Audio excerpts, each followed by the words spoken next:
It's me, Miss Community Clovia, welcoming you to another edition of Community Conversations. And here with me, my very special guest, since it's the first weekend of the month of August, Richmond Mayor L. Douglas Wilder. Good morning. Good morning to you, Clovia. Our time is running. I would put it this way: the sands in the hourglass are running down. A few months, you look really relaxed. Oh no, I feel good. Because you're going home in a few months, huh?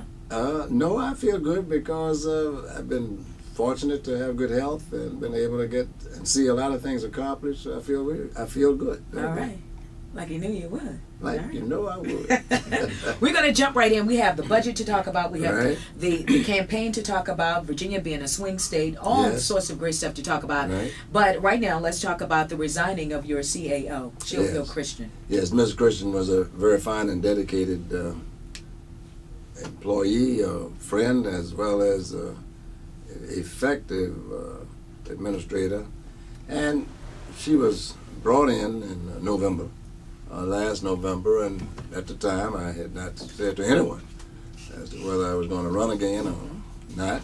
She very much, I know, came on not just to stay there for 6 months, 8 months, or a year.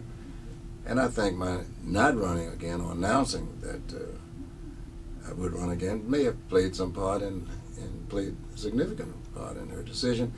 I wish her well, and I think with the people that we have on board, and I don't mind pointing out that there are several who are disappointed, and there might be some others who might be leaving, and it's par for the course. It happens. You see it in state government, you see it in federal government. The duties of the CAO, I made a meeting with them this morning to announce that we have 3 deputies positions, 2 of which are filled, and they'll be carried out by Harry Black, who's been in that position before, as well as Chris Bechler. The continuation of services is going to take place. There will be absolutely no interruption, and it's even flow as it's been before. All right. Well, thank you very much. Thank you. It's time to move into the City of Richmond's budget. What is the real story on the City of Richmond? The real story is the unfortunate missing of the deadline and the timetable for the council to get the budget to the mayor. And I made an announcement on June the 10th that their budget not having been submitted, we needed to work out the terms. Now, so as to again point out that nothing is going to be interrupted. We've been operating under the mayor's budget that I submitted to them since it was submitted, since the deadline passed on May 31st.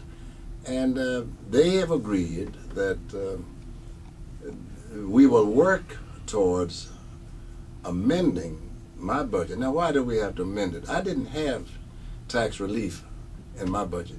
I didn't have real estate tax relief in my budget. I did not have cost of living adjustments in my budget. But I had money that is no longer available because the city council, by a separate ordinance, reduced the real estate taxes. And I've committed to the people of the city of Richmond that I'm not going to try to override that. I'm going to try to find the money. But that's about $6 million that I have to find first. And so the meetings that we've scheduled, we had one, we have several more with staff. Between now and September, council is off in August. So they won't come back till September. Hopefully we will have met, resolved where we will find money.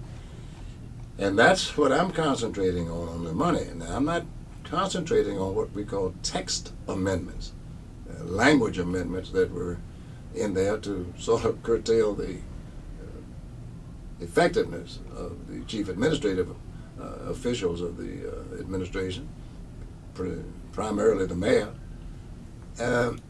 And they won't affect me anyway, because it would be affecting whoever would be the next mayor. But I don't think that person ought to be coming in with his hands tied behind his back. It needs flexibility. And I hope the mayoral candidates, and I can tell you that I had a meeting with the editorial board of the Richmond Times-Dispatch, and they asked that question and subsequently published it. Why aren't the candidates who are running for mayor addressing these issues?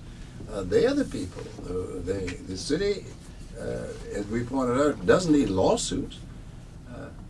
6 weeks went by. 6 weeks before we had the very first meeting between council representatives and my office. 6 weeks. Now the public is saying, and one of the press persons said, "Why can't you guys get together?" I said, "I've already been available to do that. I have not hired a lawyer, nor have I ever filed a lawsuit since I've been mayor relative to anybody. Let's talk. That's what the public wants. Save money. And I'm going to save some money, and we'll get this straightened out. Got to get it resolved after your behind closed door meeting with President of Council Bill Pinto. Exactly, we'll do that. Well, I met with 2 council members prior to that, and then he came in the next day with Ms. McQuinn and himself, and we talked, and one of the questions that one of the media people asked, couldn't you guys have met sooner? Was there some reason why you didn't meet? And I said, I've been available. And he said, well, we're not going to talk about why we haven't met. We are here now. And I said, well, that's good enough for me. We're here now. But that's a question that's still out there. Why 6 weeks? Why lawyers? Why run up bills for legal expenses? And why not talk? Now, John McCain doesn't like everything that's going on, but Barack Obama doesn't like everything that's going on. But at least they can talk. They do it at every level. We'll continue to do that. Well, that's very good. We're talking about the budget. So at this point, no lawsuit. No, I'm not bringing a lawsuit. I've never brought a lawsuit. I know what the sentiment of the public is. No, there's no one in a lawsuit. Things are tight out here, Clovia. I mean, money is tough. And we just want to make sure we are the only locality that I know of in the country that cut out revenues by lowering tax rates. No place else did that in the entire country that I know of. No one in the area has done it. And so when you take that money out of the budget for spending on needed things, cleaning up streets, making neighborhoods better, fixing up parks, making money available for schools. When you start taking that money out, you got to find some place to replace it, and that's one of the difficulties we have. All right, so we're going to come on back and talk more about the budget. We're going to talk about the voting process and the presidential elections and our local and state elections, including the Police Chief Executive Search Committee. Right. Just announced that. It's Community Conversations. I'm Miss Community Clovia.